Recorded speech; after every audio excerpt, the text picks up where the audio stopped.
eu quero subir o mais alto que eu puder, só pra te ver e olhar para mim e chamar sua atenção para mim. Eu preciso de ti, Senhor. Eu preciso de ti.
Olá, tudo bem?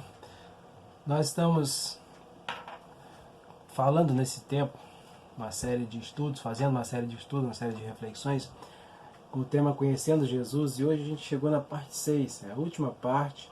A gente já falou de vários temas, e hoje a gente quer abordar o tema 6, Jesus, o pão da vida. A gente vai basear o nosso estudo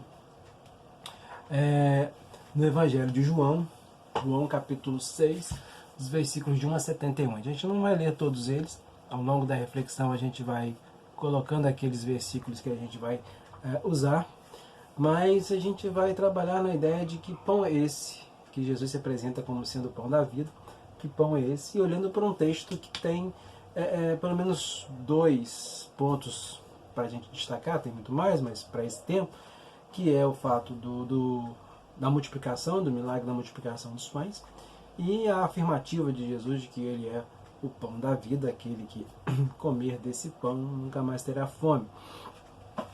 Um fato que tem sido comum desde a época então de Cristo, do ministério dele aqui na Terra, é as pessoas seguirem Jesus, buscarem Jesus por causa do milagre. E esse texto especificamente, ele mostra isso. As pessoas estavam ali já conhecendo de certo ponto a história de Cristo, o que ele andava fazendo, e muitos já estavam buscando andar com Cristo para receber os benefícios dos milagres que ele, que os seus discípulos praticavam naquele tempo. Talvez a gente hoje conheça isso, e aí não vamos entrar no mérito se é correta ou erroneamente. Algumas igrejas continuam proclamando, pregando, fazendo as suas reuniões especiais para que as pessoas alcancem algum tipo de benefício, algum tipo de bênção. Né? Se você está doente, se você está endividado, se você está deprimido, se você está desempregado, vem na reunião tal que as coisas vão se resolver. Não estou dizendo que Cristo não vai fazer isso, que Cristo não possa fazer. Ele pode. O fato é, essa é de fato a principal, ou é o principal motivo para se estar com Cristo, para se seguir a Cristo? Então é disso que a gente vai pensar hoje, é nisso que a gente vai pensar hoje. E então o foco principal em seguir a Cristo não são os seus benefícios. Os benefícios vêm, mas porque estamos seguindo a Cristo e não porque estamos em busca dos benefícios. Então nesse texto que a gente vai usar hoje, a gente pode tirar pelo menos 5 coisas importantes para a gente aplicar na nossa vida. A primeira delas é: uma grande multidão seguia Jesus interessada nos sinais de milagres. E o que isso poderia dar a seu favor, que é o que a gente começou falando. O versículo 2 diz que a grande multidão continuava a segui-lo, porque vira os sinais miraculosos que ele tinha realizado nos doentes. Bom, tanto Jesus quanto os discípulos, eles realizavam milagres em favor dos enfermos, eles curavam as pessoas, eles libertavam, e aí os evangelhos todos eles trabalham essa linha, mostram esses milagres. E aqui nesse caso há uma multiplicação de pães e peixes, né, alimentando uma multidão, coisa que era sem precedente para aquelas pessoas que estavam ali. Não se conhecia isso, então o fascínio era muito grande. As pessoas queriam ver os sinais, as pessoas queriam ver essas coisas acontecendo, e muito mais que isso, eles queriam se beneficiar disso. Né? Bom, já que está acontecendo e está sobrando, a gente está aqui para poder receber. Então, o povo ficou tão impressionado com a questão da multiplicação, da alimentação daquela multidão, que ele começou a pensar assim: olha só, epa, Jesus e esses discípulos aí são a solução dos nossos problemas.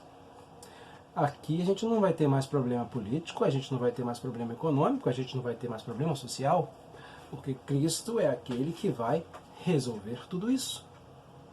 Então, os versículos 22 e 26 relatam que a multidão, quando percebeu isso, que Jesus e os seus discípulos não estavam querendo o que eles estavam querendo e tinham saído para um outro lugar, eles correram, foram à sua procura, e quando encontraram, disseram: mestre, quando que você chegou aqui? E Jesus responde: a verdade é que vocês estão me procurando, não porque viram os sinais miraculosos, mas porque comeram os pães e ficaram satisfeitos. A multidão não entendia que Jesus era Deus e que, como Deus, deveria receber fé e devoção da parte deles. Ali eles estavam apenas procurando aquele que poderia oferecer pão e oferecer algo que fosse benéfico para aquele momento. E aí eu te faço uma pergunta. Por que você tem buscado Jesus? Se você tem buscado Jesus, por que você tem buscado Jesus?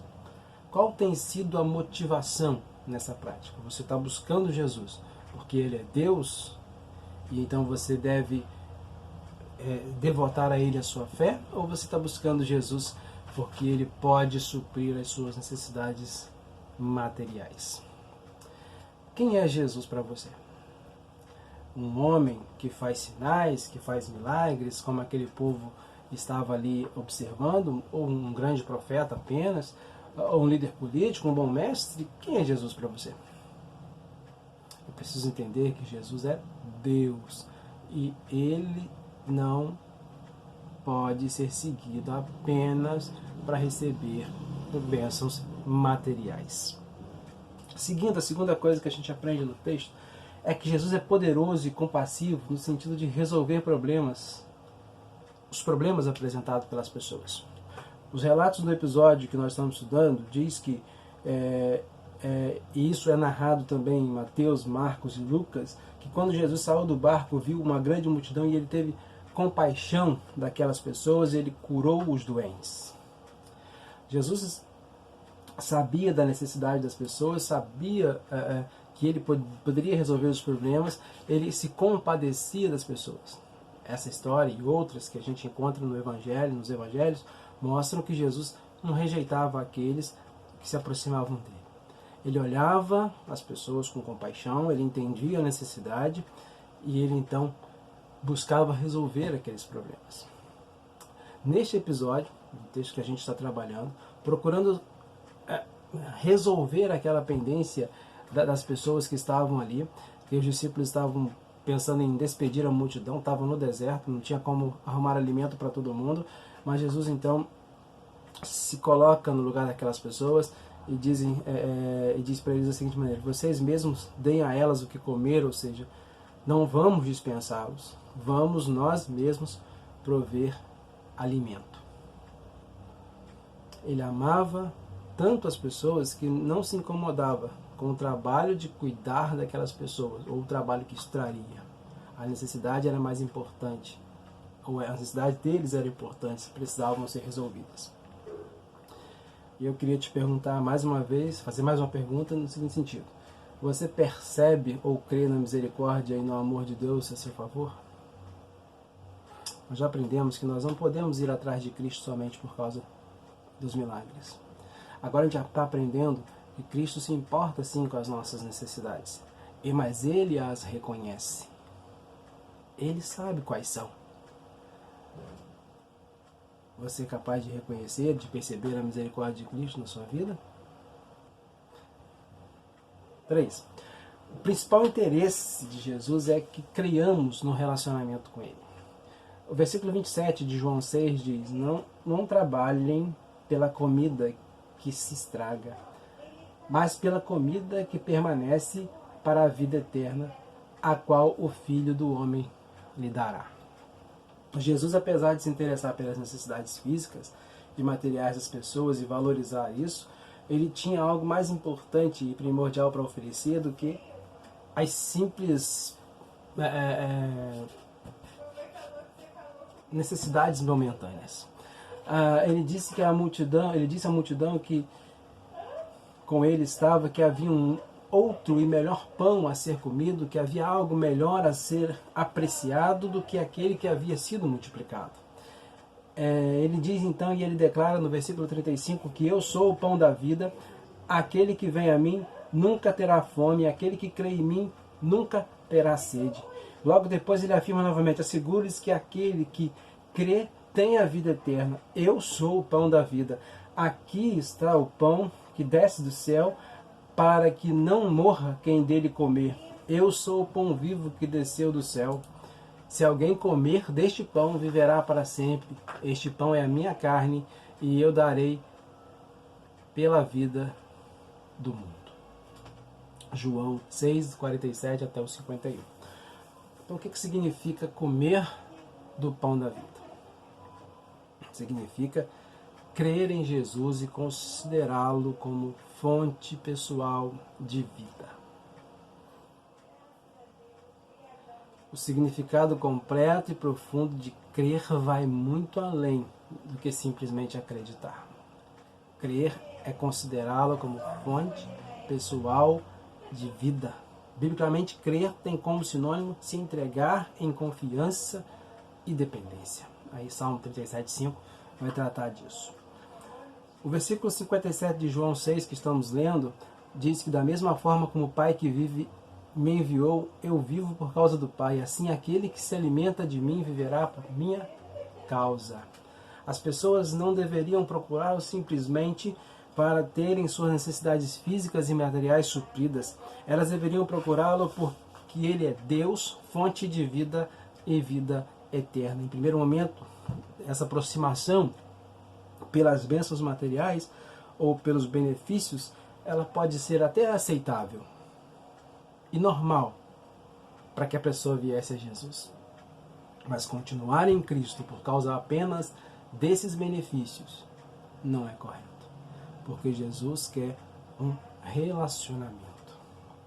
O amadurecimento espiritual significa deixar de procurar apenas as bênçãos para buscar esse relacionamento abençoador. E eu queria te perguntar então, por que você tem seguido e buscado a Jesus? Você tem buscado um relacionamento com Cristo? Você entregou ou tem entregado a sua vida em confiança e dependência a Jesus? 4. Alguns discípulos, quando perceberam qual a diferença,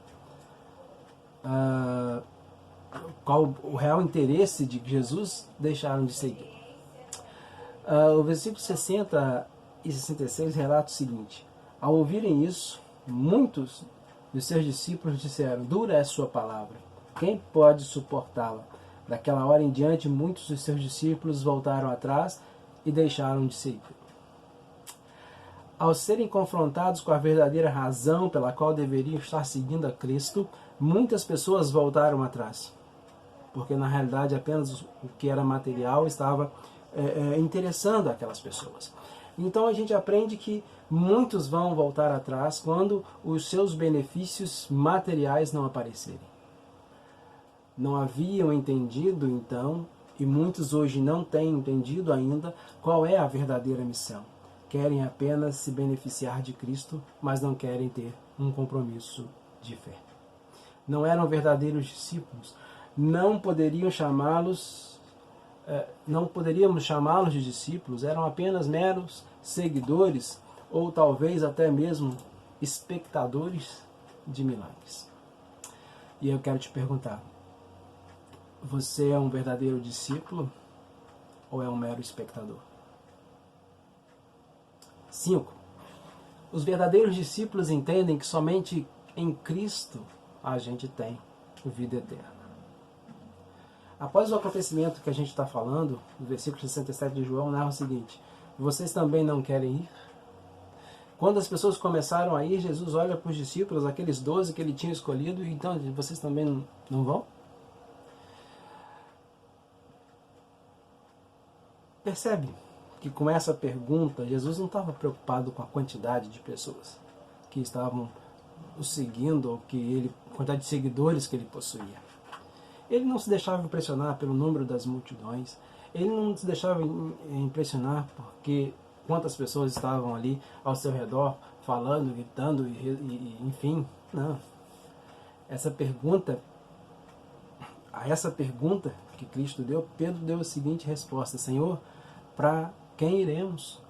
Tu tens as palavras de vida eterna. Nós cremos e sabemos que és o Santo de Deus. João 6, 68 e 69. O verdadeiro discípulo é aquele que compreende que Jesus é a única fonte de vida eterna, que sem ele está condenado à morte em todos os sentidos, que Ele é o Deus encarnado. Compreendendo essa verdade, a gente não vai embora. Compreendendo essa verdade, a gente não vai, porque sabe que só Ele tem palavras de vida eterna. E aí eu queria te perguntar, você iria embora ou responderia como Pedro? Eu queria concluir essa série de estudos, e especificamente a de hoje, dizendo para você, a partir desses pontos que a gente apresentou hoje aqui, apresente a Deus as suas necessidades, sim, materiais, físicas, emocionais, busque solução dele para elas. Mas avalie sinceramente qual é a motivação que te fez aproximar de Jesus. Jesus quer um relacionamento. Ele pode sim fazer todas as coisas, resolver todas as situações, mas o mais importante para ele é um relacionamento pessoal com você. Entregue a sua vida a Jesus. Entregue as suas frustrações e necessidades a Jesus. Mas tenha um relacionamento com Ele. Buscar primeiro o reino de Deus, a sua justiça. E todas as outras coisas a gente vai vendo vão acontecer com o passar do tempo. Porque estamos em Cristo com a motivação correta. Que Deus te abençoe.